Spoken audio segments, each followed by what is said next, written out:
안녕하세요. EBS 영어사 정승입니다. 오늘은 제가 전부터 여러분들과 꼭 한번 진지하게 이야기를 나누고 싶었던 주제에 대해서 이야기를 나누려고 합니다. 도덕성이 좋은 아이가 공부를 잘한다. 그리고 당연하지만 인생에서 성공할 수밖에 없습니다. 그 이야기를 여러분들과 나누려고 합니다.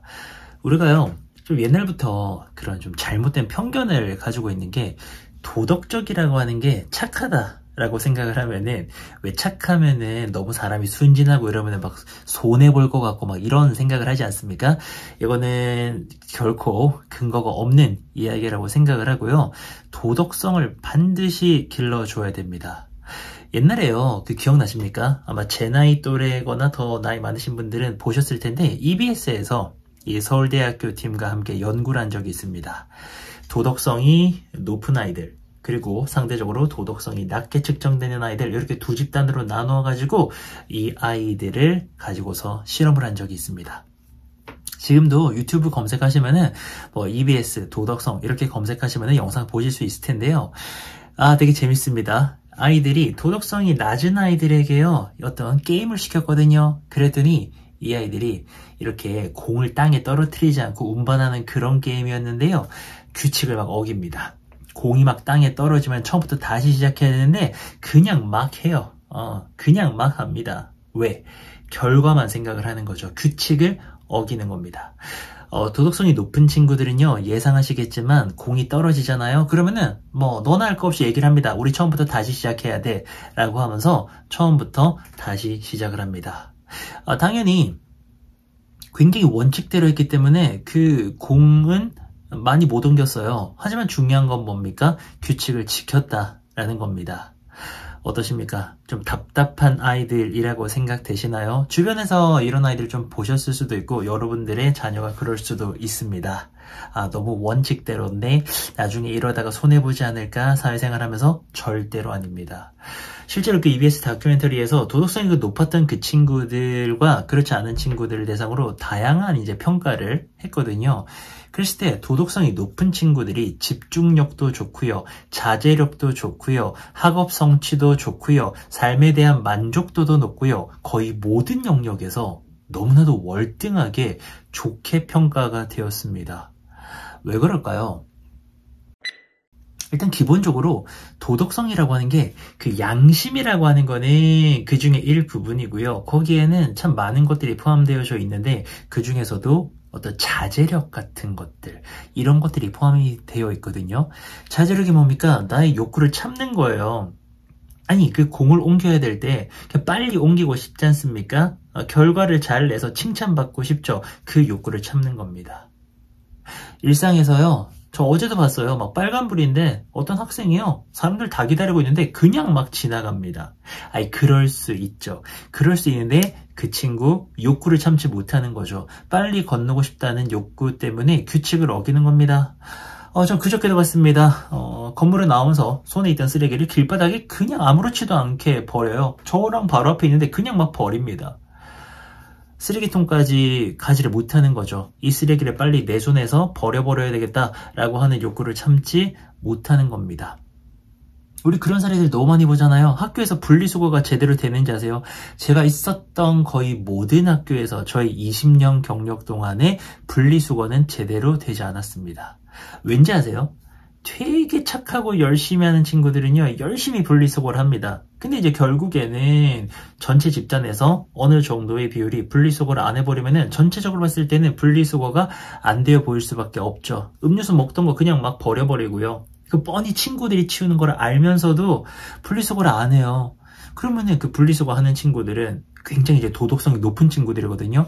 친구들이 먹다 남은 음료수 다 갖다 버리고요. 분리수거 제대로 안 된 거 다 이렇게 치우고요. 그 친구들이 돈을 받고 일을 하는 친구들도 아닌데 그런 일을 해야 된다라는 겁니다. 근데 자제력이 없으면은 공부를 잘할 수가 없습니다. 공부라는 것은 결국에는 나의 욕구를 좀 참아야 됩니다. 지금 놀고 싶고요, 스마트폰 하고 싶고요, SNS 하고 싶고요, 게임 하고 싶고요, 그런 욕구가 있습니다. 그 욕구를 뒤로 밀어두고 공부를 하는 게 이게 맞거든요. 그래야 공부를 잘할 수 있습니다. 근데 그 욕구를 못 참아버리면 당연하지만 공부를 잘할 수가 없어요. 그래서 도덕성이 높은 친구들이 공부를 잘하게 되는 겁니다. 근데 이야기 들으면서요, 선생님, 저는 주변에 애가 되게 인성이 별론데도 공부를 잘하는 친구를 봤습니다. 라는 분들이 계실 겁니다. 네, 저도 봤습니다. 저도 20년의 교직 동안에 얘는 참 인성이 별론데 친구들 배려도 안 하고 얘 제멋대로인데 공부를 잘하는 친구들 보거든요. 근데 그 친구들은 그럴 수 있어요. 그럴 수 있습니다. 근데 문제는 어차피 그렇게 해가지고 좋은 대학교 들어가고 좋은 직장 얻고 명예를 얻고 부를 얻어봤자 도덕성이 좋지 않은 사람은 결국에는 문제가 생겨요. 우리 신문에서 사회면이나 뉴스에서 그런 거 많이 보지 않습니까? 그러니까 결국에는 이 도덕성을 길러준다라고 하는 것은 너무나도 중요합니다. 꼭 그러셔야 됩니다. 이제 그랬을 때 그 방법 이야기를 좀 같이 나눠보려고 합니다. 제가 이 문제에 대해서 오랫동안에 좀 관심을 가지고 관련 책도 찾아보고 연구도 보고 그랬었거든요. 그랬을 때 우리가 좀 실천할 수 있는 거 2가지만 같이 한번 공유를 해보려고 합니다. 첫 번째는 부모가 모범을 보여야 됩니다. 아이들은 기본적으로 부모의 행동을 굉장히 잘 따라합니다. 그래서 부모가 어려서부터 아이들이 어릴 때 모범을 보인다면은 분리수거도 철저하게 하시고요. 또 지킬 거 다 지켜주시고요. 그 별거 아니에요. 그러니까 지킬 걸 지키는 게 도덕성이거든요. 빨간 불에는 안 건너야 돼요. 근데 엄마 아빠가 야야 건너도 돼 라고 하면서 손잡고 건너는 거 저 많이 봤거든요. 캠핑 같은 데 가가지고 쓰레기로 전국에 몸살을 앓고 있는 거 뉴스에서 많이 보셨죠. 부모가 이거 슬쩍 버리고 저 공중 화장실에다가 그냥 쓰레기 버리고 가는 거 아이들이 모를 것 같아요. 다 보고 있습니다. 다 보고 있어요. 그리고 아이들은 그런 것을 따라하거나 그리고 그게 괜찮다라고 생각을 하게 되는 거죠. 반대로 부모가 모범을 보이면은 이 아이들의 도덕성은 발달하게 됩니다. 자, 그리고 2번째. 아이가 규칙을 어겼을 때에는 반드시 그거를 인지시켜 주고 훈계를 해야 됩니다. 애가 잘못했을 때 화내라고 하는 게 아니고요. 화내면 안 됩니다. 화내면 안 되고 정확하게 아이가 잘못한 것에 대해서 인지를 시켜줘야 됩니다. 규칙을 어겼어요. 아이가 거짓말을 했습니다. 아이가 친구를 괴롭혔습니다. 반드시 내 자식이지만 마음이 아프지만 잘못된 거를 인지시키셔야 됩니다. 그 규칙을 지키고 해서는 안 되는 것들을 안 해야 된다는 것을 인지시켜 주셔야 돼요. 그래야 이 아이들의 도덕성이 발달을 할 수가 있습니다. 근데 이제 요즘에 아이들이 1명, 많아야 2명 이런 가정들이 많고 내 자식 얼마나 사랑스럽습니까? 그러다 보니까 이 잘못을 감싸는 경우가 되게 많아요. 우리 아이를 위해서예요. 사실은 우리 아이가 잘못한 것에 대해서는 반드시 인지를 시켜주시고 훈계를 하셔야 됩니다. 제가 있는 학교가 특목고지만 사실 이건 특목고 일반고 상관이 없어요. 어느 곳을 가든지 간에 도덕성이 높고 참 인성적으로 바람직한 학생들이 있고요. 그렇지 않은 학생들은 반드시 있습니다. 반드시 있어요. 근데 이 사실 나이가 고등학교면 17세 이상이지 않습니까? 근데 이 아이들 17세면 다 큰 것 같지만 딱 봤을 때 상식적으로 이해가 안 되는 너무나도 참 저질스러운 행동들을 하는 경우가 있거든요. 근데 이게 참 안타깝게도 그 나이 때 아이들에게 너 이거 잘못됐어, 너 이거 고쳐라 라고 했을 때 저는 개인적으로 그거 잘 안 고쳐진다고 생각합니다.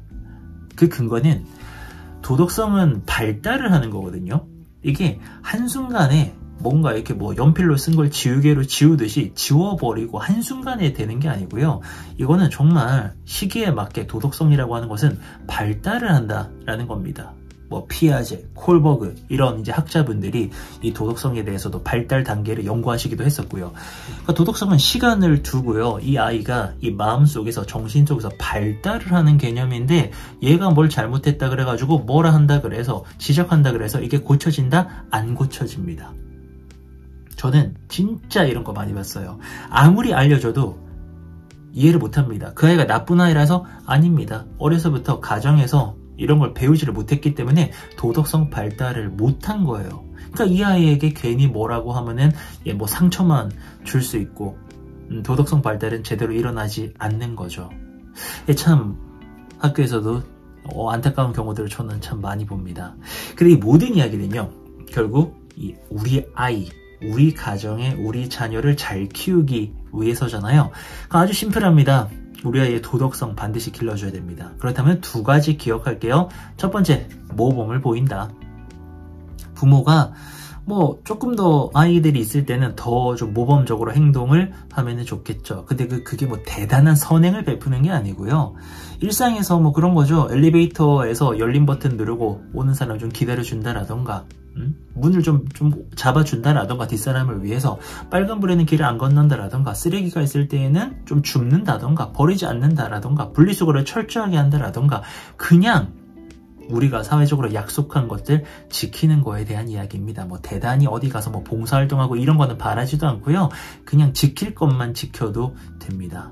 그리고 두 번째로는 우리 아이들이 잘못을 했을 때에는 감싸주는 게 아닙니다. 일단은 잘못된 거를 확실하게 알려줘야 됩니다. 그리고 그 다음에 또 부모로서 감싸줘야 되는 거죠. 제가 참 오랫동안에 고민했던 문제인데요. 저도 우리 아이에게 좀 이렇게 키우려고 하고요. 제가 또 오랫동안 또 생각한 내용이라서 여러분들과 조금 오랜 시간 동안에 공유를 했습니다. 공감하신다면은 뭐 우리 아이 뭐 도덕적으로 키우는 게 뭐 잘못된 게 있습니까? 너무나도 바람직한 일이죠. 그래서 함께 좀 노력하면 좋을 것 같습니다. 그럼 또 다른 영상에서 뵐게요. 감사합니다.